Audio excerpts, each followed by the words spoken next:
안녕하세요. 지구왕 생태계 박덕규입니다. 이 그래프는 세계 인구 증가 그래프인데요. 1750년 이래 세계 인구는 10배 증가했습니다.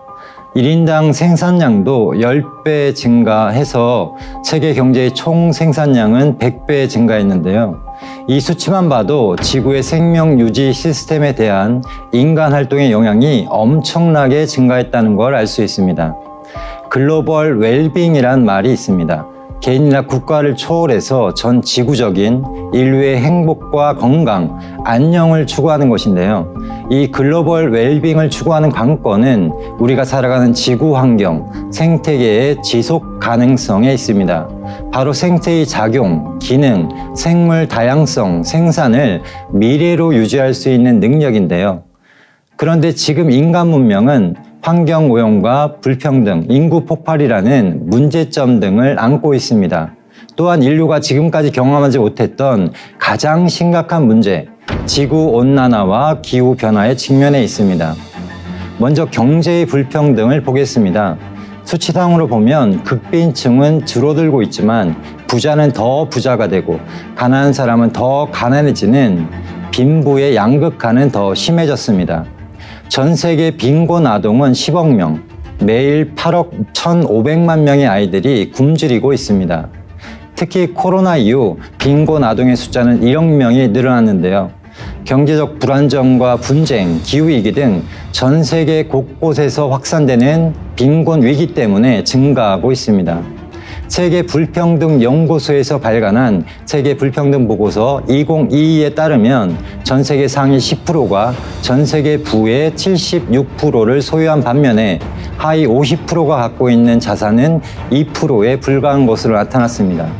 지금의 불평등은 제국주의 절정기인 약 100년 전과 비슷한 수준이라고 하는데요.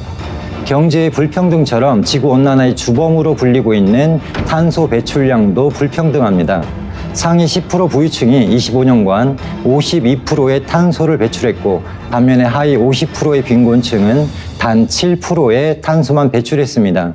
결국 상위 10% 인구가 기후위기의 절반의 책임이 있다는 것입니다. 지난 3세기 동안 주요 국가별 이산화탄소 누적 배출량을 보면 1위는 미국, 2위는 유럽연합, 3위는 중국입니다. 이들 국가는 세계 경제와 정치를 주도하는 선진국, 강대국들이죠. 이 사진은 이산화탄소 1톤의 부피, 크기를 실감나게 보여주고 있는데요. 지난 3세기 동안 인류는 이산화탄소 1조 7천억 톤을 배출했습니다. 대륙별로 보면 부유한 국가가 모여있는 유럽과 북아메리카의 누적 배출량이 전 세계의 절반인 58%에 이르는 데 반해서 아프리카의 누적 배출량은 2%에 불과합니다. 그런데 지구온난화에 영향을 거의 끼치지 않은 지역일수록 오히려 기후위기에 취약합니다. 사진에서 아프리카, 남아시아, 중남미 지역에서 홍수, 가뭄, 폭풍 등으로 숨진 사람은 다른 곳보다 15배가 더 많았습니다. 이 때문에 기후정의, 클라이메이트 저스티스가 대두되었는데요. 한마디로 오염시킨 자가 대가를 치러야 한다는 것입니다. 많은 과학자들이 지구 가열의 시작으로 지목하는 것은 19세기 영국에서 일어난 산업혁명입니다. 산업혁명을 거쳐서 지금의 현대 문명이 시작되었다고 하지만 과연 산업혁명인지 아니면 산업이 일으킨 재앙인지 헷갈리는 상황입니다. 이 사진은 1952년 12월 5일부터 9일까지 단 5일간 발생한 대기오염으로 1만 2천 명이 사망했던 그레이트 스모그 당시의 모습입니다. 영국은 산업혁명 이후 석탄 연료의 사용으로 스모그 현상이 빈번했는데요.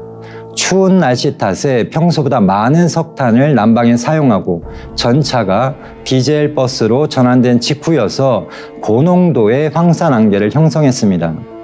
런던 시내는 스모그로 인해 앞이 보이지 않고 운전이 불가능할 정도였습니다. 영화관에서는 무대와 스크린이 보이지 않는다면서 상영이 중단될 정도였습니다. 그레이트 스모그 사건은 환경오염에 대한 경각심을 일깨워서 1956년 영국 의회는 청정대기법을 제정하였습니다. 산업혁명의 또 다른 그늘은 아동 노동입니다.